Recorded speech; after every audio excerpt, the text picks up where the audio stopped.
Welcome to Bite at a Time Books Behind the Story, where we answer the questions you have about your favorite classic authors.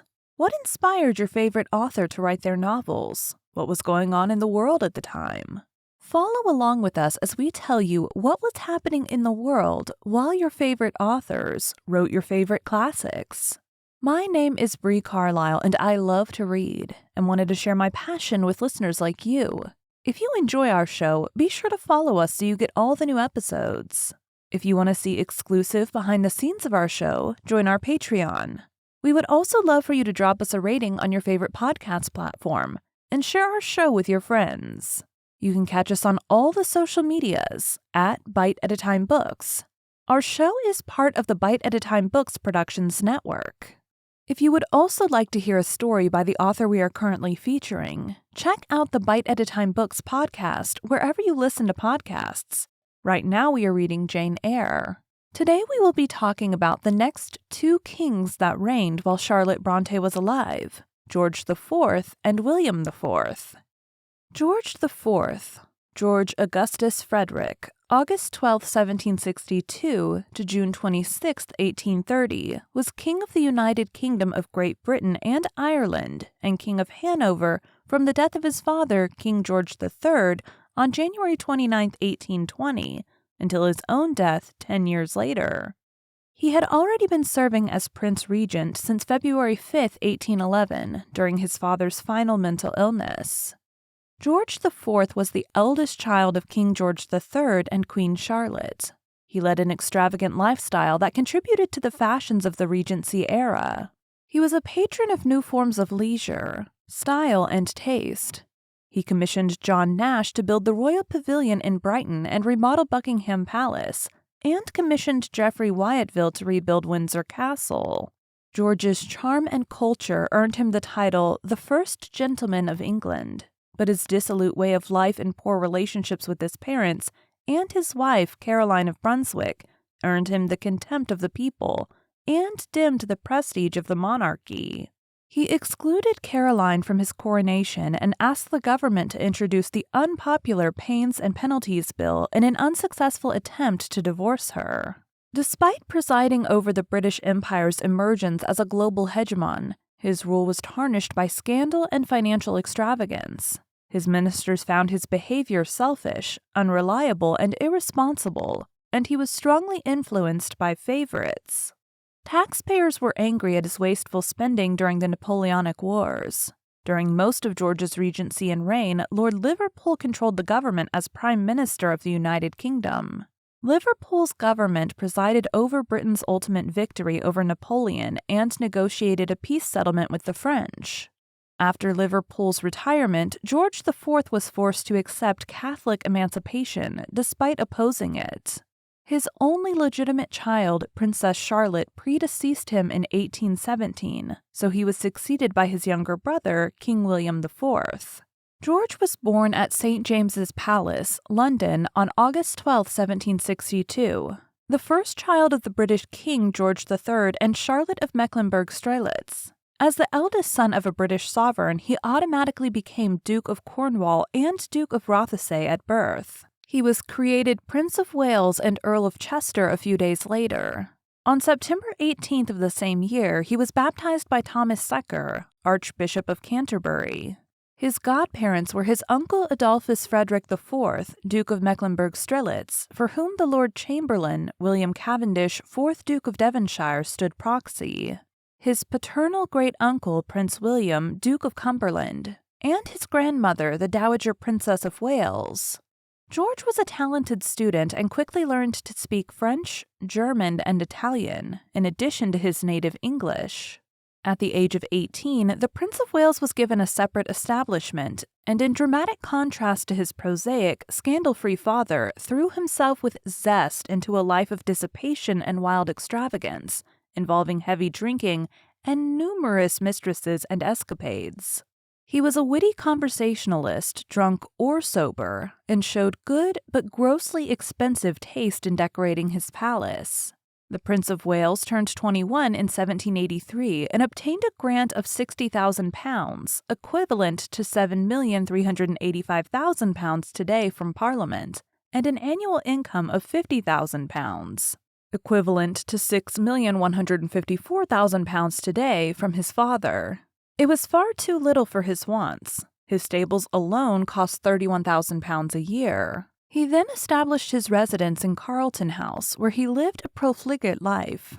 Animosity developed between the prince and his father, who desired more frugal behavior on the part of the heir apparent. The king, a political conservative, was also alienated by the prince's adherence to Charles James Fox and other radically inclined politicians.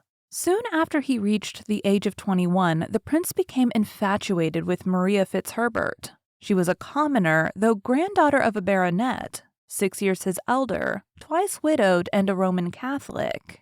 Nevertheless, the prince was determined to marry her. This was in spite of the Act of Settlement 1701, which barred the spouse of a Catholic from succeeding to the throne, and the Royal Marriages Act 1772, which prohibited his marriage without the king's consent.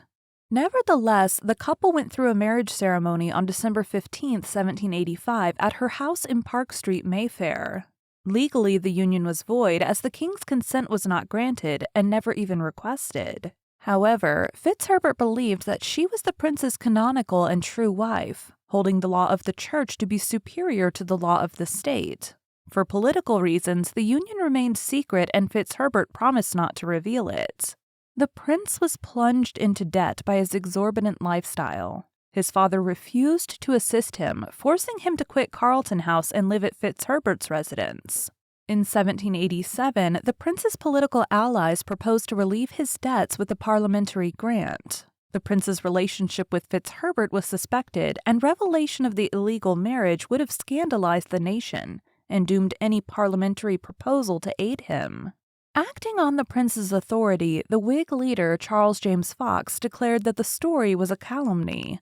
Fitzherbert was not pleased with the public denial of the marriage in such vehement terms and contemplated severing her ties to the prince. He appeased her by asking another Whig, Richard Brinsley Sheridan, to restate Fox's forceful declaration in more careful words. Parliament, meanwhile, granted the prince £161,000, equivalent to £20,916,000 today, to pay his debts, and £60,000, equivalent to £7,795,000 today, for improvements to Carlton House. In the summer of 1788, the king's mental health deteriorated, possibly as the result of the hereditary disease porphyria. He was nonetheless able to discharge some of his duties and to declare Parliament prorogued from September 25th to November 20th. During the prorogation, he became deranged, posing a threat to his own life, and when Parliament reconvened in November, the king could not deliver the customary speech from the throne during the state opening of Parliament. Parliament found itself in an untenable position. According to long-established law, it could not proceed to any business until the delivery of the king's speech at a state opening. Although arguably barred from doing so, Parliament began debating a regency. In the House of Commons, Charles James Fox declared his opinion that the Prince of Wales was automatically entitled to exercise sovereignty during the king's incapacity. A contrasting opinion was held by the Prime Minister, William Pitt the Younger, who argued that, in the absence of a statute to the contrary, the right to choose a regent belonged to Parliament alone. He even stated that, without parliamentary authority, the Prince of Wales had no more right to assume the government than any other individual subject of the country. Though disagreeing on the principle underlying a regency, Pitt agreed with Fox that the Prince of Wales would be the most convenient choice for a regent. The Prince of Wales, though offended by Pitt's boldness, did not lend his full support to Fox's approach. The Prince of Wales's brother, Prince Frederick, Duke of York and Albany, declared that George would not attempt to exercise any power without previously obtaining the consent of Parliament. Following the passage of preliminary resolutions, Pitt outlined a formal plan for the regency, suggesting that the powers of the Prince of Wales be greatly limited. Among other things, the Prince of Wales would not be able either to sell the king's property or to grant a peerage to anyone other than a child of the king. The Prince of Wales denounced Pitt's scheme, declaring it a project for producing weakness, disorder, and insecurity in every branch of the administration of affairs. In the interests of the nation, both factions agreed to compromise. A significant technical impediment to any regency bill involved the lack of a speech from the throne, which was necessary before Parliament could proceed to any debates or votes. The speech was normally delivered by the king, but could also be delivered by royal representatives known as Lords Commissioners, but no document could empower the Lords Commissioners to act unless the Great Seal of the realm was affixed to it. The seal could not be legally affixed without the prior authorization of the sovereign. Pitt and his fellow ministers ignored the last requirement and instructed the Lord Chancellor to affix the Great Seal without the King's consent, as the act of affixing the Great Seal in itself gave legal force to the bill. The legal fiction was denounced by Edmund Burke as forgery, fraud, a glaring falsehood, and as a palpable absurdity. The Duke of York and Albany described the plan as unconstitutional and illegal. Nevertheless, others in Parliament felt that such a scheme was necessary to preserve an effective government.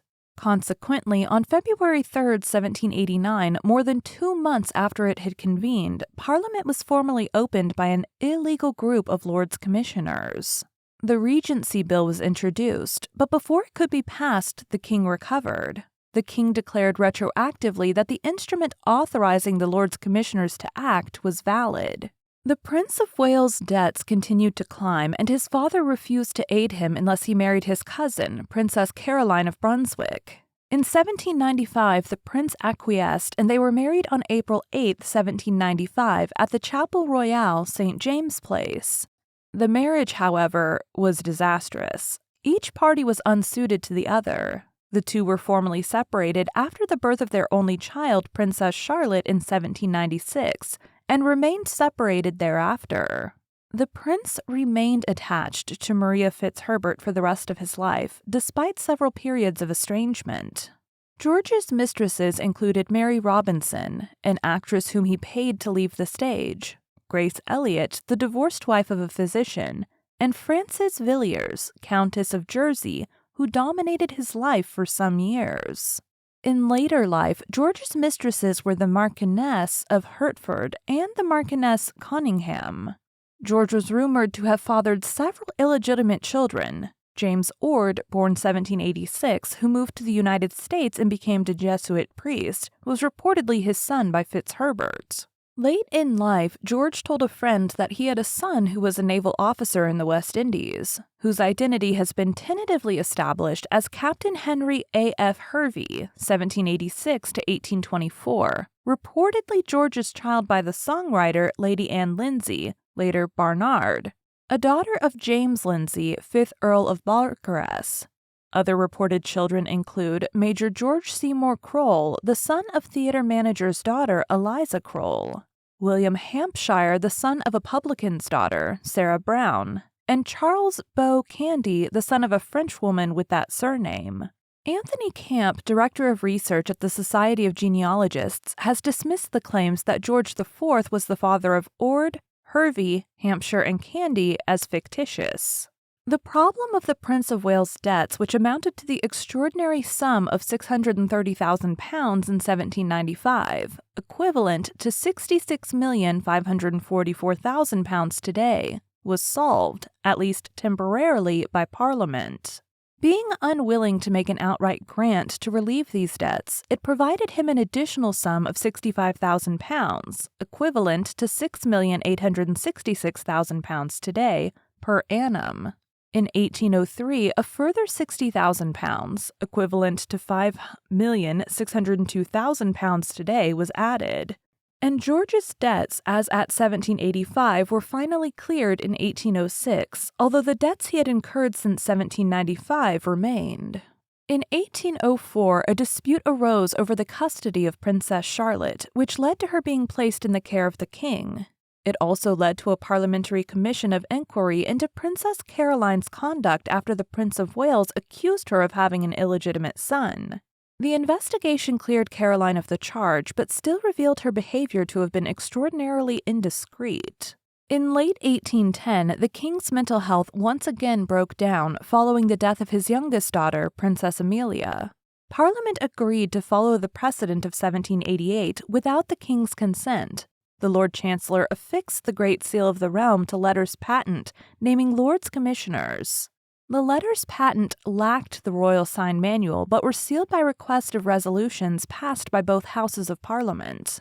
The Lords Commissioners appointed by the letters patent in the name of the king then signified the granting of royal assent to a bill that became the Regency Act 1811. Parliament restricted some of the powers of the Prince Regent as the Prince of Wales became known. The constraints expired 1 year after the passage of the Act. The Prince of Wales became Prince Regent on February 5, 1811. The Regent let his ministers take full charge of government affairs, playing a far smaller role than his father. The principle that the Prime Minister was the person supported by a majority in the House of Commons, whether the king personally favored him or not, became established. His governments, with little help from the Regent, presided over British policy. One of the most important political conflicts facing the country concerned Catholic emancipation, the movement to relieve Roman Catholics of various political disabilities. The Tories, led by Prime Minister Spencer Perceval, were opposed to Catholic emancipation, while the Whigs supported it. At the beginning of the Regency, the Prince of Wales was expected to support the Whig leader, Lord Grenville. He did not, however, immediately put Grenville and the Whigs into office. Influenced by his mother, he claimed that a sudden dismissal of the Tory government would exact too great a toll on the health of the king, a steadfast supporter of the Tories, thereby eliminating any chance of a recovery. In 1812, when it appeared highly unlikely that the king would recover, the Prince of Wales again failed to appoint a new Whig administration. Instead, he asked the Whigs to join the existing ministry under Perceval. The Whigs, however, refused to cooperate because of disagreements over Catholic emancipation. Grudgingly, the Prince of Wales allowed Perceval to continue as Prime Minister. On May 11, 1812, Perceval was assassinated by John Bellingham. The Prince Regent was prepared to reappoint all the members of the Perceval ministry under a new leader. The House of Commons formally declared its desire for a strong and efficient administration, so the Prince Regent then offered leadership of the government to Lord Wellesley, and afterwards to Lord Morra.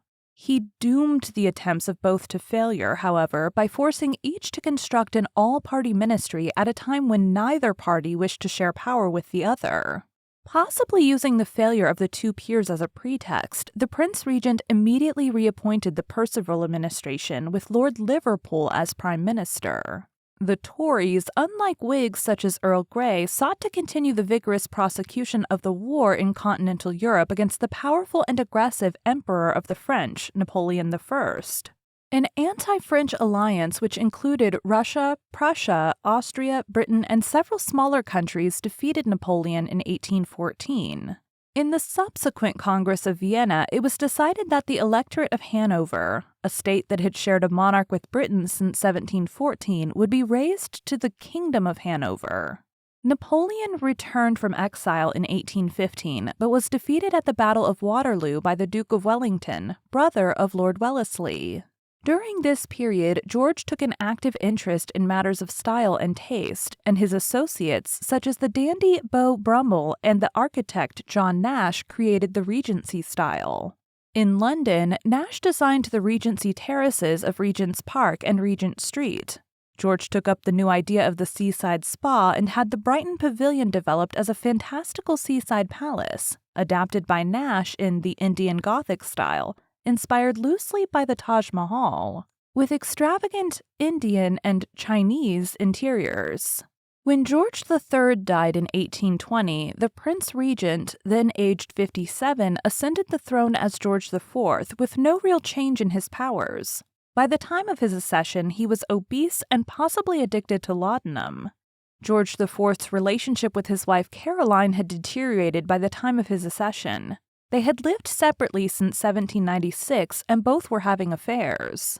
In 1814, Caroline left the United Kingdom for continental Europe, but she chose to return for her husband's coronation and to publicly assert her rights as queen consort.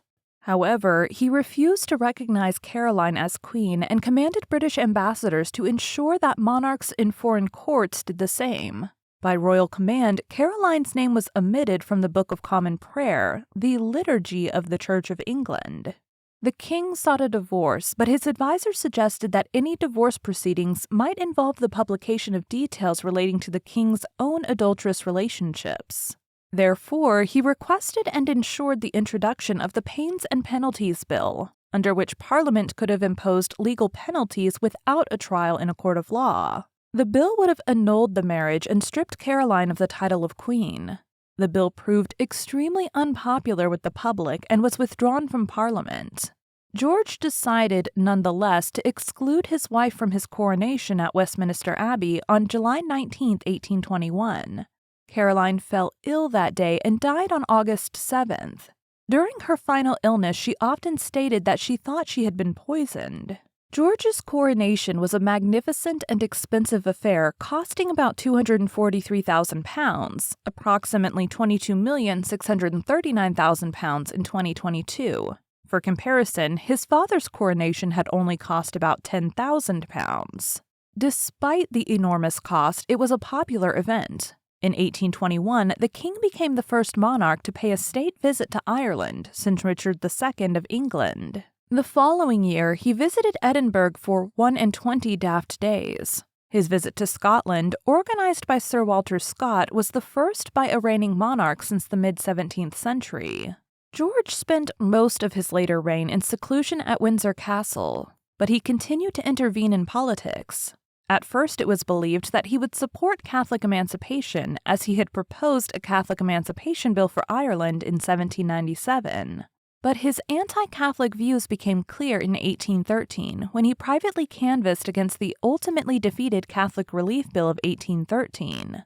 By 1824, he was denouncing Catholic emancipation in public. Having taken the coronation oath on his accession, George now argued that he had sworn to uphold the Protestant faith and could not support any pro-Catholic measures. The influence of the crown was so great, and the will of the Tories under Prime Minister Liverpool so strong, that Catholic emancipation seemed hopeless. In 1827, however, Liverpool retired to be replaced by the pro-emancipation Tory George Canning. When Canning entered office, the king, hitherto content with privately instructing his ministers on the Catholic question, thought it fit to make a public declaration to the effect that his sentiments on the question were those of his revered father, George III. Canning's view on the Catholic question were not well received by the most conservative Tories, including the Duke of Wellington. As a result, the ministry was forced to include Whigs. Canning died later in that year, leaving Lord Goderich to lead the tenuous Tory-Whig coalition. Goderich left office in 1828 to be succeeded by Wellington, who had by that time accepted that the denial of some measure of relief to Roman Catholics was politically untenable. George was never as friendly with Wellington as he had been with Canning, and chose to annoy the Duke by pretending to have fought at Waterloo disguised as a German general. With great difficulty, Wellington obtained the king's consent to the introduction of a Catholic relief bill on January 29, 1829. Under pressure from his fanatically anti-Catholic brother, the Duke of Cumberland, the king withdrew his approval, and in protest the cabinet resigned en masse on March 4th. The next day, the king, now under intense political pressure, reluctantly agreed to the bill and ministry remained in power. Royal assent was finally granted to the Catholic Relief Act on April 13th. George's heavy drinking and indulgent lifestyle had taken their toll on his health by the late 1820s. While still Prince of Wales, he had become obese through his huge banquets and copious consumption of alcohol, making him the target of ridicule on the rare occasions that he appeared in public. By 1797, his weight had reached 17 stone 7 pounds, 245 pounds. By 1824, his corset was made for a waist of 50 inches. He suffered from gout, arteriosclerosis, peripheral edema, dropsy, and possibly porphyria. In his last years, he spent whole days in bed and suffered spasms of breathlessness that would leave him half asphyxiated. George's last years were marked by increasing physical and mental decay and withdrawal from public affairs. Privately, a senior aide to the king confided to his diary, "A more contemptible, cowardly, selfish, unfeeling dog does not exist. There have been good and wise kings, but not many of them, and this I believe to be one of the worst." By December 1828, like his father, George was almost completely blind from cataracts and was suffering from such severe gout in his right hand and arm that he could no longer sign documents. In mid-1829, Sir David Wilkie reported the king was wasting away frightfully day after day and had become so obese that he looked like a great sausage stuffed into the covering.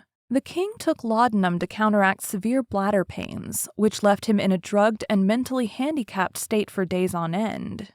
He underwent surgery to remove a cataract in September 1829, by which time he was regularly taking over 100 drops of laudanum before state occasions.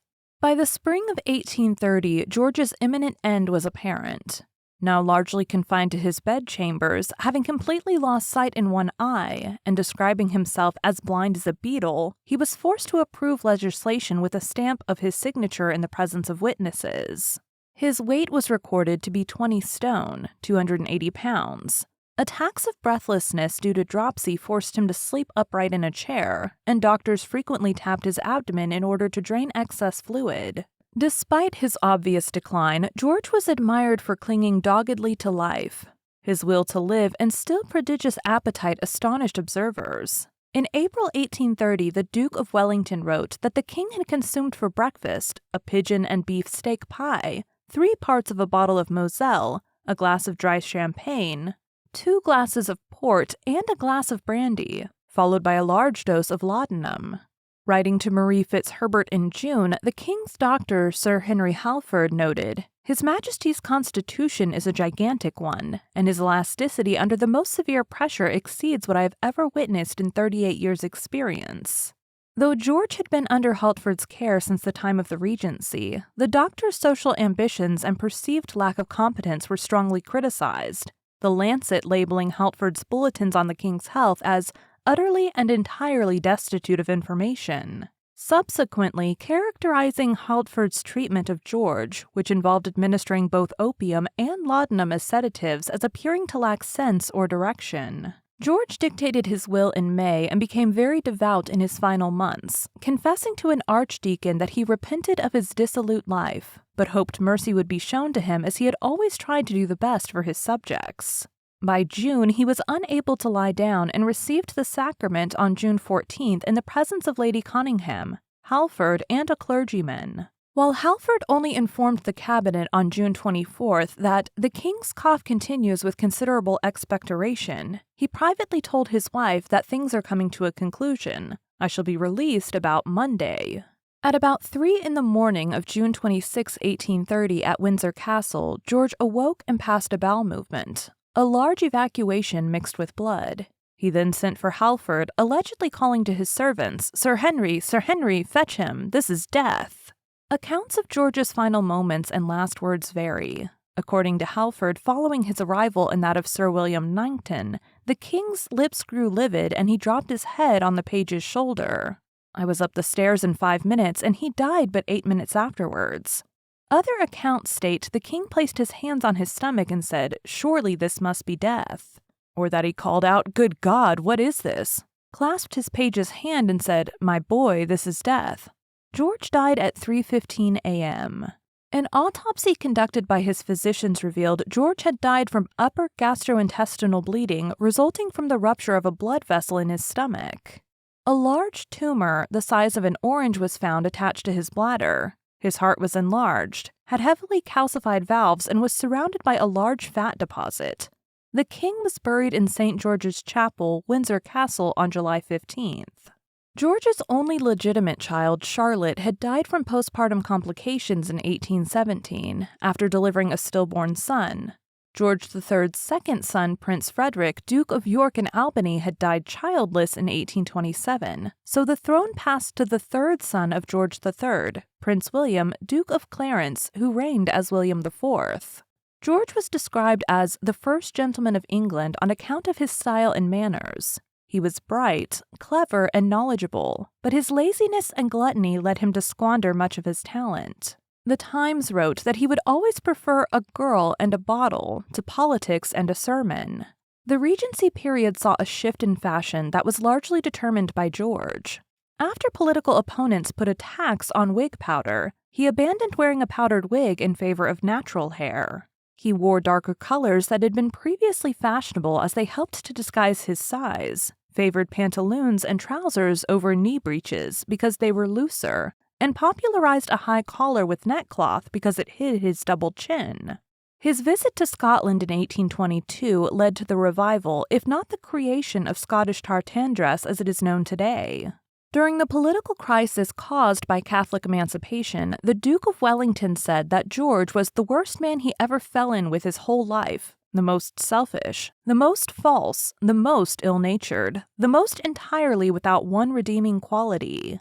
However, his eulogy delivered in the House of Lords called George the most accomplished man of his age and praised his knowledge and talent. Wellington's true feelings were probably somewhere between these two extremes. As he said later, George was a magnificent patron of the arts, the most extraordinary compound of talent, wit, buffoonery, obstinacy, and good feeling. In short, a medley of the most opposite qualities with a great preponderance of good that I ever saw in any character in my life. Upon George's death, the Times captured elite opinion succinctly. There never was an individual less regretted by his fellow creatures than this deceased king. What eye has wept for him? What heart has heaved one throb of unmercenary sorrow? If he ever had a friend, a devoted friend in any rank of life, we protest that the name of him or her never reached us. There are many statues of George IV, a large number of which were erected during his reign. In the United Kingdom, they include a bronze statue of him on horseback by Sir Francis Chantrey in Trafalgar Square. In Edinburgh, George IV Bridge is a main street linking the Old Town High Street to the north over the ravine of the Cowgate, designed by the architect Thomas Hamilton in 1829 and completed in 1835. King's Cross, now a major transport hub sitting on the border of Camden and Islington in North London, takes its name from a short-lived monument erected to George IV in the early 1830s. A square and a neighboring park in St. Luke's, Islington, is also named after George IV. William IV. William Henry, August 21, 1765 to June 20, 1837, was King of the United Kingdom of Great Britain and Ireland and King of Hanover from June 26, 1830 until his death in 1837. The third son of George III, William succeeded his elder brother George IV, becoming the last king and penultimate monarch of Britain's House of Hanover. William served in the Royal Navy in his youth, spending time in North America and the Caribbean, and was later nicknamed the Sailor King. In 1789, he was created Duke of Clarence and St. Andrews. In 1827, he was appointed as Britain's first Lord High Admiral since 1709. As his two older brothers died without leaving legitimate issue, he inherited the throne when he was 64 years old. His reign saw several reforms. The Poor Law was updated, child labor restricted, slavery abolished in nearly all of the British Empire, and the British electoral system refashioned by the Reform Act 1832. Although William did not engage in politics as much as his brother or his father, he was the last British monarch to appoint a prime minister contrary to the will of Parliament. He granted his German kingdom a short-lived liberal constitution. At the time of his death, William had no surviving legitimate children, but he was survived by 8 of the 10 illegitimate children he had by the actress Dorothea Jordan, with whom he cohabitated for 20 years. Late in life, he married and apparently remained faithful to Princess Adelaide of Saxe-Meiningen. William was succeeded by his niece Victoria in the United Kingdom and his brother Ernest Augustus in Hanover. William was born in the early hours of the morning on August 21, 1765, at Buckingham House, the third child and son of King George III and Queen Charlotte. He had 2 elder brothers, George, Prince of Wales, and Prince Frederick, later Duke of York, and was not expected to inherit the crown. He was baptized in the Great Council Chamber of St. James Place on September 20, 1765. His godparents were the king's siblings, Prince William Henry, Duke of Gloucester and Edinburgh, Prince Henry, later Duke of Cumberland, and Princess Augusta, hereditary Duchess of Brunswick-Wolfenbüttel. William spent most of his early life in Richmond and at Kew Palace, where he was educated by private tutors. At the age of 13, he joined the Royal Navy as a midshipman and was present at the Battle of Cape St. Vincent in 1780. His experiences in the Navy seem to have been little different from those of other midshipmen, though in contrast to other sailors, he was accompanied on board ship by a tutor. He did his share of the cooking and got arrested with his shipmates after a drunken brawl in Gibraltar. He was hastily released from custody after his identity became known. William served in New York during the American War of Independence, making him the only member of the British royal family to visit America up to and through the American Revolution. While William was in America, George Washington approved a plot to kidnap him, writing, "The spirit of enterprise so conspicuous in your plan for surprising in their quarters and bringing off the Prince William Henry and Admiral Digby merits applause, and you have my authority to make the attempt in any manner and at such a time as your judgment may direct. I am fully persuaded that it is unnecessary to caution you against offering insult or indignity to the persons of the Prince or Admiral." The plot did not come to fruition. The British heard of it and assigned guards to William, who had until then walked around New York unescorted.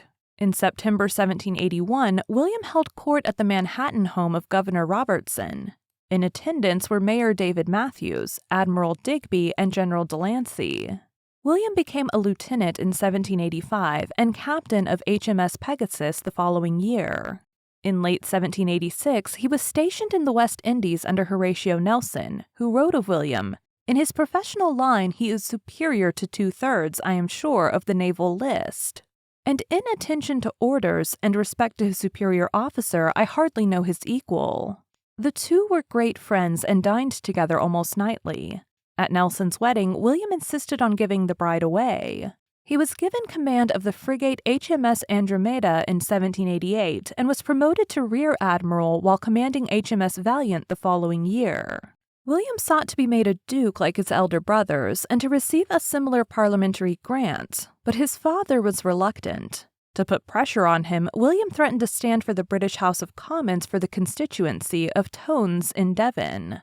Appalled at the prospect of his son making his case to the voters, George III created him Duke of Clarence and St. Andrews and Earl of Munster on May 16, 1789, supposedly saying, "I well know it is another vote added to the opposition." William's political record was inconsistent, and, like many politicians of the time, cannot be ascribed to a single party.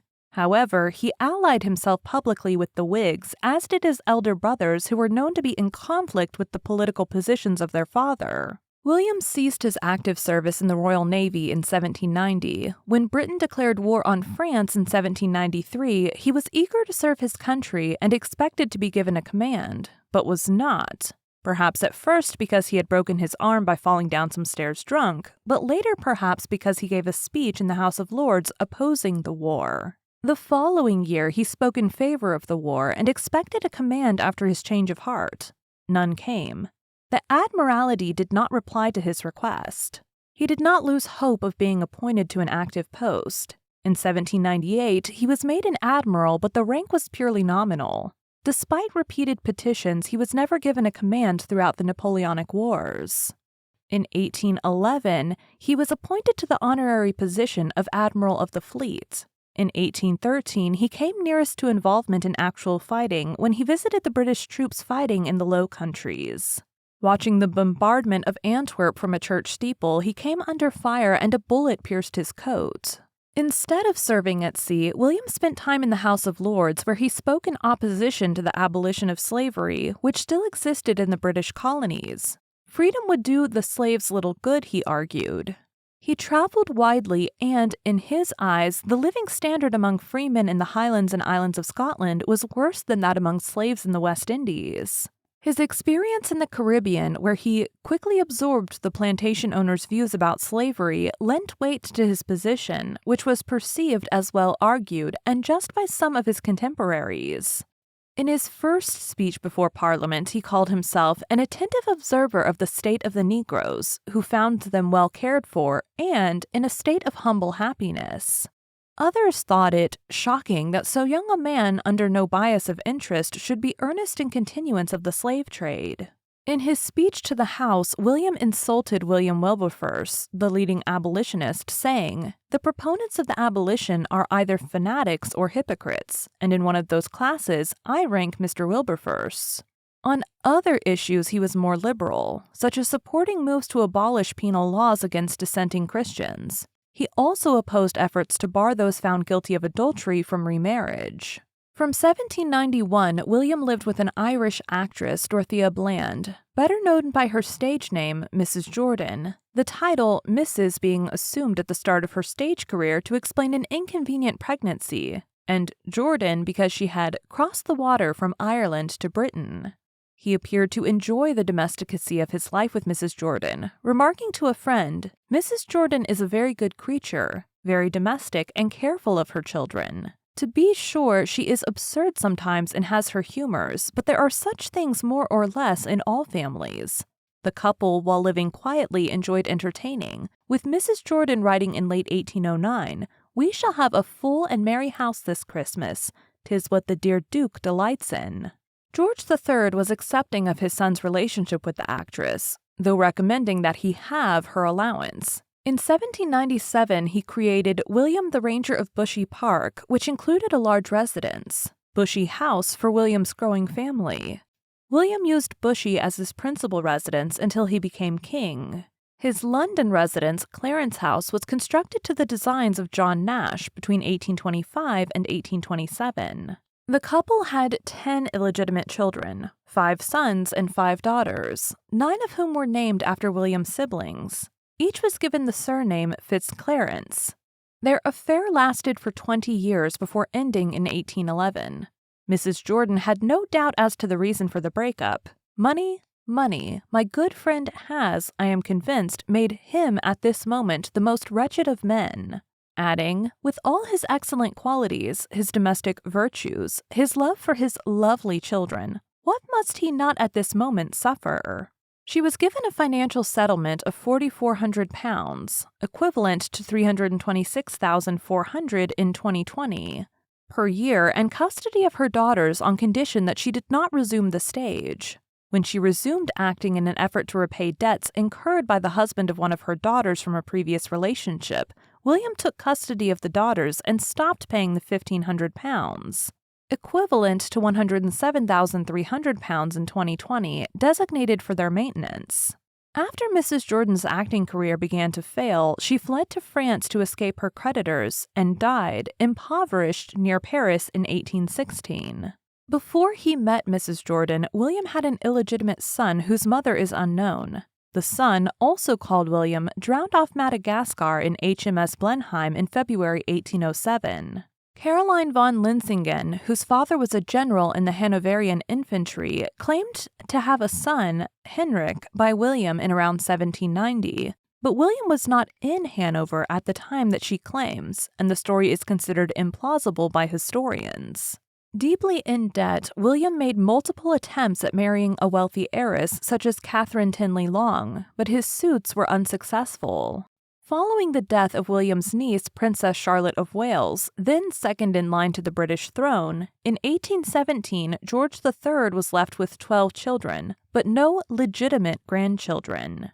The race was on among his sons, the royal dukes, to marry and produce an heir.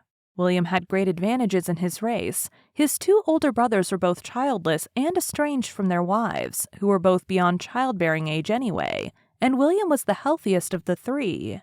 If he lived long enough, he would almost certainly ascend the British and Hanoverian thrones and have the opportunity to sire the next monarch. William's initial choices of potential wives either met with the disapproval of his eldest brother, the Prince of Wales, or turned him down. His younger brother, Prince Adolphus, Duke of Cambridge, was sent to Germany to scout out the available Protestant princesses. He came up with Princess Augusta of Hesse-Kassel, but her father Frederick declined the match. 2 months later, the Duke of Cambridge married Augusta himself. Eventually, a princess was found who was amiable, home-loving, and was willing to accept, even enthusiastically, welcoming William's 9 surviving children, several of whom had not yet reached adulthood. In the drawing room at Kew Palace on July 11, 1818, William married Princess Adelaide of Saxe-Meiningen. William's marriage, which lasted almost 20 years until his death, was a happy one. Adelaide took both William and his finances in hand. For their first year of marriage, the couple lived in economical fashion in Germany. William's debts were soon on the way to being paid, especially since Parliament had voted him an increased allowance, which he reluctantly accepted after his requests to have it increased further were refused. William is not known to have had mistresses after his marriage. The couple had 2 short-lived daughters, and Adelaide suffered 3 miscarriages. Despite this, false rumors that she was pregnant persisted into William's reign. He dismissed them as damned stuff. William's elder brother, the Prince of Wales, had been Prince Regent since 1811 because of the mental illness of their father. In 1820, George III died and the Prince Regent became George IV. William, Duke of Clarence, was now second in the line of succession, preceded only by his brother Frederick, Duke of York. Reformed since his marriage, William walked for hours, ate relatively frugally, and the only drink he imbibed in quantity was barley water, flavored with lemon. Both of his older brothers were unhealthy, and it was considered only a matter of time before he became king. When Frederick died in 1827, William, then more than 60 years old, became heir presumptive.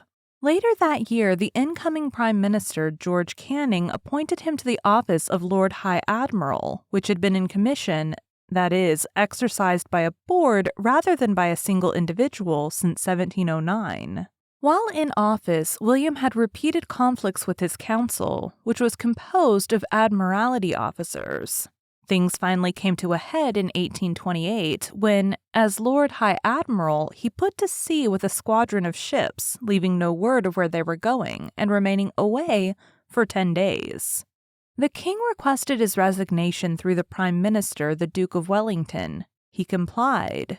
Despite the difficulties William experienced, he did considerable good as Lord High Admiral. He abolished the cat-o'-nine-tails for most offenses other than mutiny, attempted to improve the standard of naval gunnery, and required regular reports of the condition and preparedness of each ship.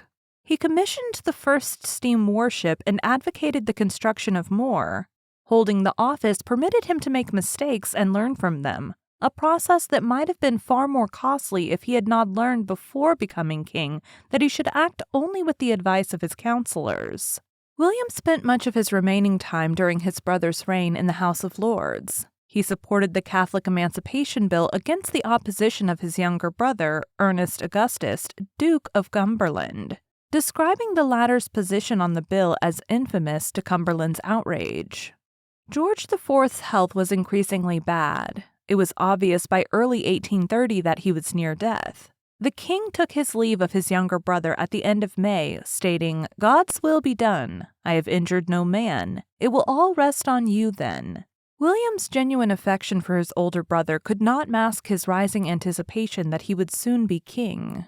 When George IV died on June 26, 1830, without surviving legitimate issue, William succeeded him as King William IV. Age 64, he was the oldest person yet to assume the British throne. Unlike his extravagant brother, William was unassuming, discouraging pomp and ceremony. In contrast to George IV, who tended to spend most of his time in Windsor Castle, William was known, especially early in his reign, to walk, unaccompanied, through London or Brighton. Until the Reform crisis eroded his standing, he was very popular among the people who saw him as more approachable and down-to-earth than his brother. The king immediately proved himself a conscientious worker. The Prime Minister, Wellington, stated that he had done more business with King William in 10 minutes than he had with George IV in as many days. Lord Brougham described him as an excellent man of business, asking enough questions to help him understand the matter, whereas George IV feared to ask questions lest he display his ignorance, and George III would ask too many and then not wait for a response. The king did his best to endear himself to the people. Charlotte Williams Wynne wrote shortly after his accession, "Hitherto the king has been indefatigable in his efforts to make himself popular and do good-natured and amiable things in every possible instance.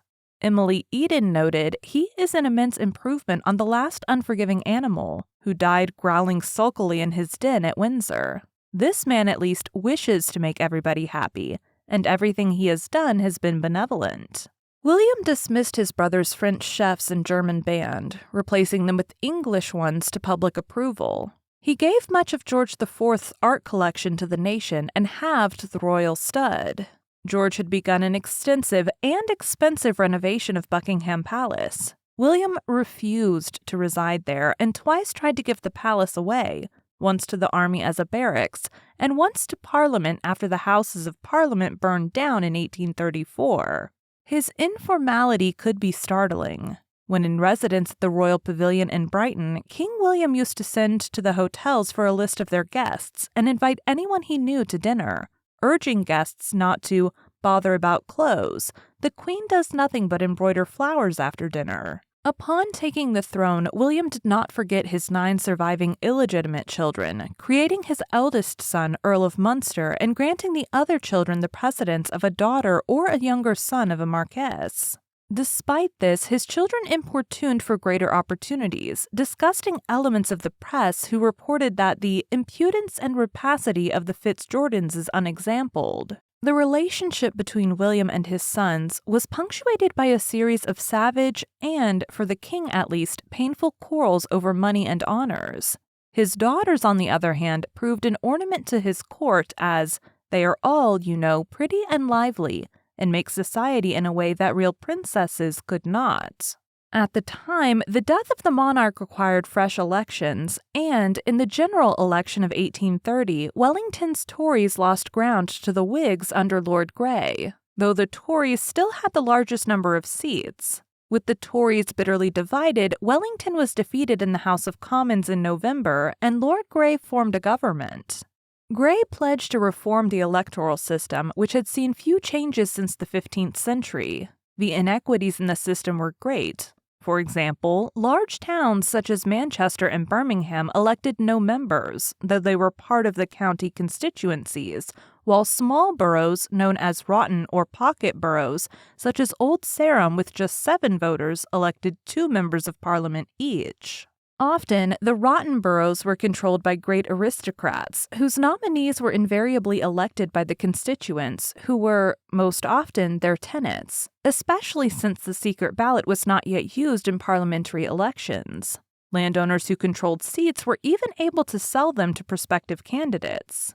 When the first reform bill was defeated in the House of Commons in 1831, Grey's ministry urged William to dissolve Parliament, which would lead to a new general election. At first, William hesitated to exercise his prerogative to dissolve Parliament because elections had just been held the year before, and the country was in a state of high excitement which might boil over into violence. He was, however, irritated by the conduct of the opposition, which announced its intention to move the passage of an address or resolution in the House of Lords against dissolution. Regarding the opposition's motion as an attack on his prerogative, and at the urgent request of Lord Grey and his ministers, the king prepared to go in person to the House of Lords and prorogue Parliament. The monarch's arrival would stop all debate and prevent passage of the address. When initially told that his horses could not be ready at such short notice, William is supposed to have said, "Then I will go in a hackney cab." Coach and horses were assembled quickly, and he immediately proceeded to Parliament. Said the Times of the scene before William's arrival, "It is utterly impossible to describe the scene. The violent tones and gestures of noble lords astonished the spectators and affected the ladies who were present with visible alarm. Lord Londonderry brandished a whip, threatening to thrash the government's supporters, and was held back by 4 of his colleagues. William hastily put on the crown, entered the chamber, and dissolved Parliament. This forced new elections for the House of Commons, which yielded a great victory for the reformers. But although the Commons was clearly in favor of parliamentary reform, the Lords remained implacably opposed to it. The crisis saw a brief interlude for the celebration of the king's coronation on September 8, 1831. At first, William wished to dispense with the coronation entirely, feeling that his wearing the crown was proroguing Parliament answered any need. He was persuaded otherwise by traditionalists. He refused, however, to celebrate the coronation in the expensive way his brother had. The 1821 coronation had cost £240,000, of which £16,000 was merely to hire the jewels.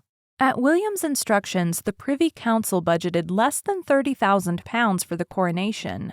When traditionalist Tories threatened to boycott what they called the half-crown nation, the king retorted that they should go ahead, and that he anticipated greater convenience of room and less heat. After the rejection of the Second Reform Bill by the House of Lords in October 1831, agitation for reform grew across the country. Demonstrations grew violent in so-called reform riots. In the face of popular excitement, the Grey ministry refused to accept defeat and reintroduced the bill, despite the continued opposition of peers in the House of Lords. Frustrated by the Lords' obdurate attitude, Grey suggested that the king create a sufficient number of new peers to ensure the passage of the reform bill. The king objected, though he had the power to create an unlimited number of peers. He had already created 22 new peers in his coronation honors. William reluctantly agreed to the creation of the number of peers sufficient to secure the success of the bill. However, the king, citing the difficulties with a permanent expansion of the peerage, told Grey that the creations must be restricted as much as possible to the eldest sons and collateral heirs of existing peers, so that the created peerages would eventually be absolved as subsidiary titles. This time, the Lords did not reject the bill outright, but began preparing to change its basic character through amendments. Grey and his fellow ministers decided to resign if the king did not agree to an immediate and large creation to force the bill through in its entirety. The king refused and accepted the resignations. The king attempted to restore the Duke of Wellington to office, but Wellington had insufficient support to form a ministry, and the king's popularity sank to an all-time low. Mud was slung at his carriage and he was publicly hissed. The king agreed to reappoint Grey's ministry and to create new peers if the House of Lords continued to pose difficulties. Concerned by the threat of the creations, most of the bill's opponents abstained and the 1832 Reform Act was passed. The mob blamed William's actions on the influence of his wife and brother, and his popularity recovered. William distrusted foreigners, particularly anyone French, which he acknowledged as a prejudice. He also felt strongly that Britain should not interfere in the internal affairs of other nations, which brought him into conflict with the interventionist Foreign Secretary Lord Palmerston. William supported Belgian independence and, after unacceptable Dutch and French candidates were put forward, favored Prince Leopold of Saxe-Coburg and Gotha, the widower of his niece Charlotte, as a candidate for the newly created Belgian throne. Though he had a reputation for tactlessness and buffoonery, William could be shrewd and diplomatic. He foresaw that the potential construction of a canal at Suez would make good relations with Egypt vital to Britain. Later in his reign, he flattered the American ambassador at a dinner by announcing that he regretted not being born a free, independent American. So much did he respect that nation which had given birth to George Washington, the greatest man that ever lived. By exercising his personal charm, William assisted in the repair of Anglo-American relations, which had been so deeply damaged during the reign of his father. Public perception in Germany was that Britain dictated Hanoverian policy. This was not the case. In 1832, Austrian Chancellor Clemens von Metternich introduced laws that curbed fledgling liberal movements in Germany. Lord Palmerston opposed this and sought William's influence to cause the Hanoverian government to take the same position.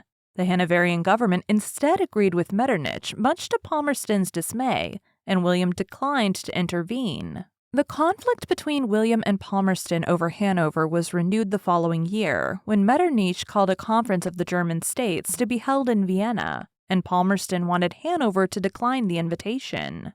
Instead, William's brother Prince Adolphus, Viceroy of Hanover, accepted, backed fully by William. In 1833, William signed a new constitution for Hanover which empowered the middle class, gave limited power to the lower classes, and expanded the role of the parliament. The constitution would later be revoked by his brother and successor in Hanover, King Ernest Augustus. For the remainder of his reign, William interfered actively in politics only once, in 1834, when he became the last British sovereign to choose a prime minister contrary to the will of Parliament. In 1834, the minister was facing increasing unpopularity and Lord Grey retired. The Home Secretary William Lamb, 2nd Viscount Melbourne, replaced him. Melbourne retained most cabinet members and his ministry retained an overwhelming majority in the House of Commons. Some members of the government, however, were anathema to the king, and increasingly left-wing policies concerned him. The previous year, Grey had already pushed through legislation reforming the Protestant Church of Ireland. The church collected tithes throughout Ireland, supported multiple bishoprics, and was wealthy. However, barely an eighth of the Irish population belonged to the Church of Ireland. In some parishes, there were no Church of Ireland members at all, but there was still a priest paid for by tithes collected from the local Catholics and Presbyterians, leading to charges that idle priests were living in luxury at the expense of Irish people living at the level of subsistence. Grey's act had reduced the number of bishoprics by half, abolished some of the sinecures, and overhauled the tithe system. Further measures to appropriate the surplus revenues of the Church of Ireland were mooted by the more radical members of the government, including Lord John Russell. The king had an especial dislike for Russell, calling him a dangerous little radical. In November 1834, the leader of the House of Commons and Chancellor of the Exchequer, Lord Althorp, inherited a peerage, thus removing him from the Commons to the Lords.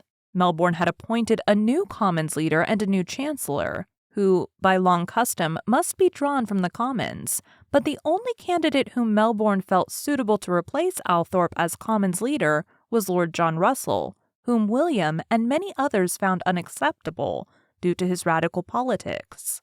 William claimed that the ministry had been weakened beyond repair and used the removal of Lord Althorp, who had previously indicated that he would retire from politics upon becoming a peer, as the pretext for the dismissal of the entire ministry.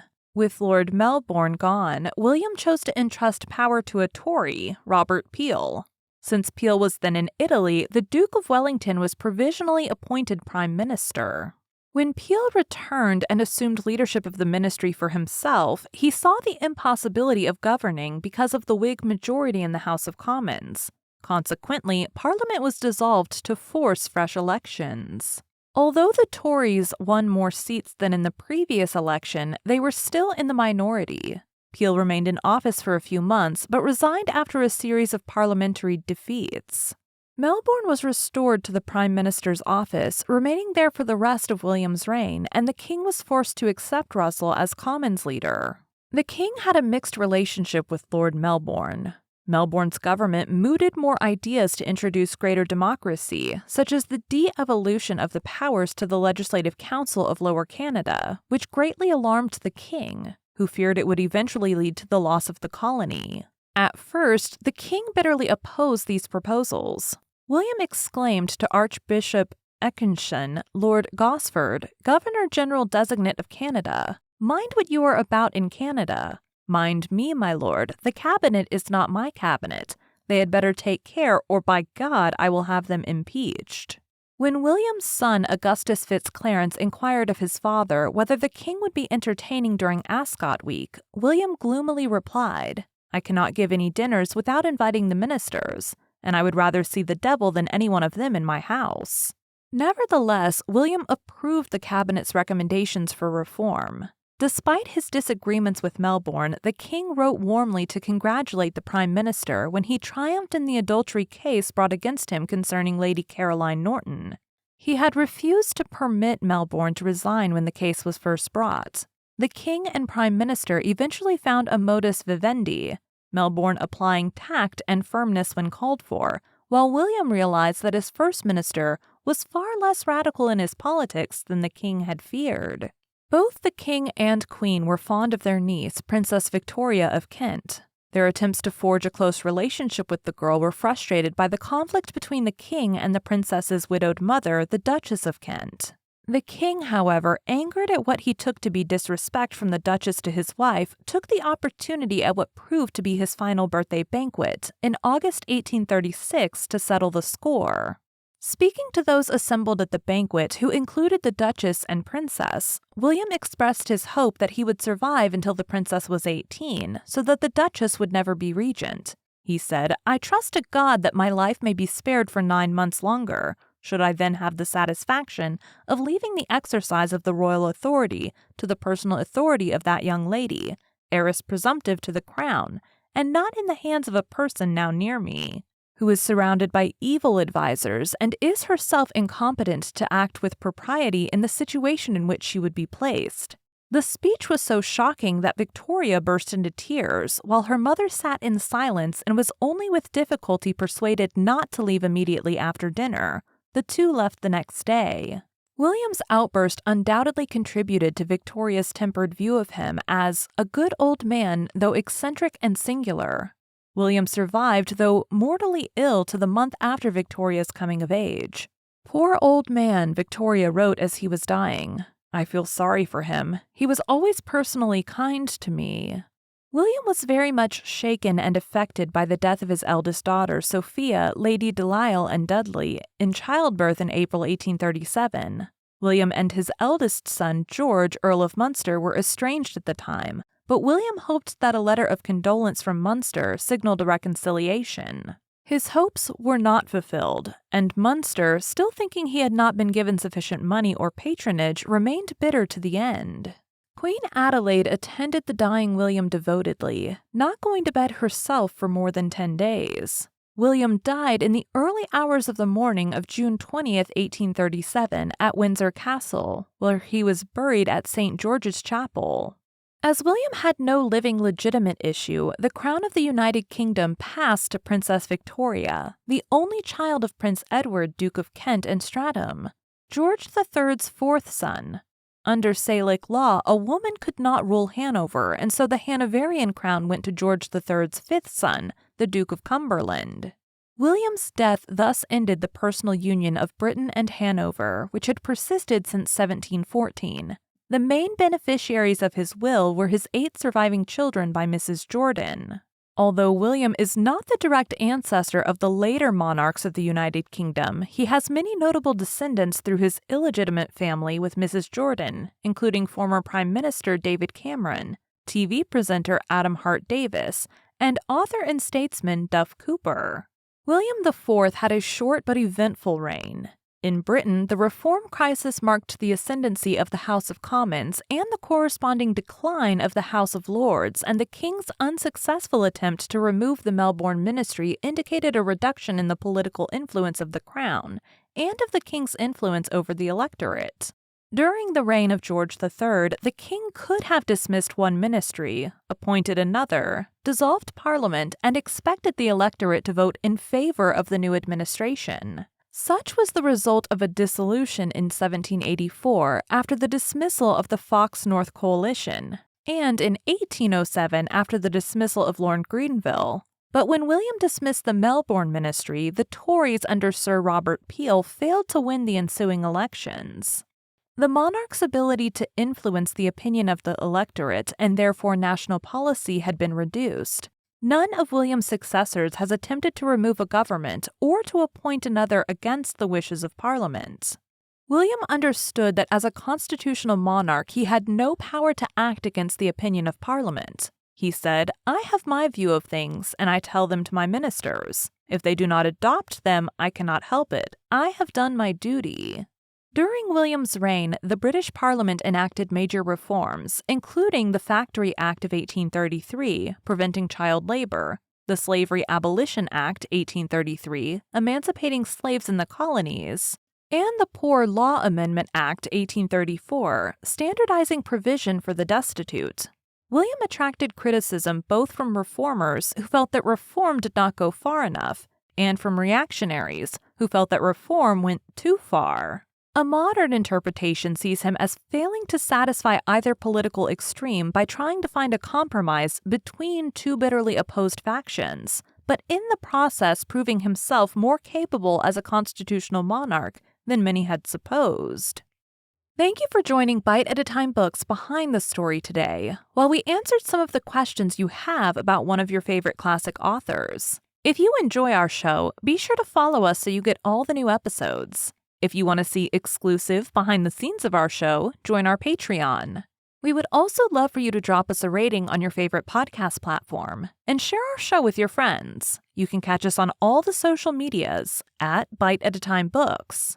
Also, be sure to check us on our website, www.biteatatimebooksbehindthestory.com. Our show is part of the Bite at a Time Books Productions Network. If you would also like to hear a story by the author we are currently featuring, check out the Bite at a Time Books podcast wherever you listen to podcasts. Right now we are reading Jane Eyre. Again, my name is Bree Carlile, and I hope you come back next week when we answer more questions about one of your favorite classic authors.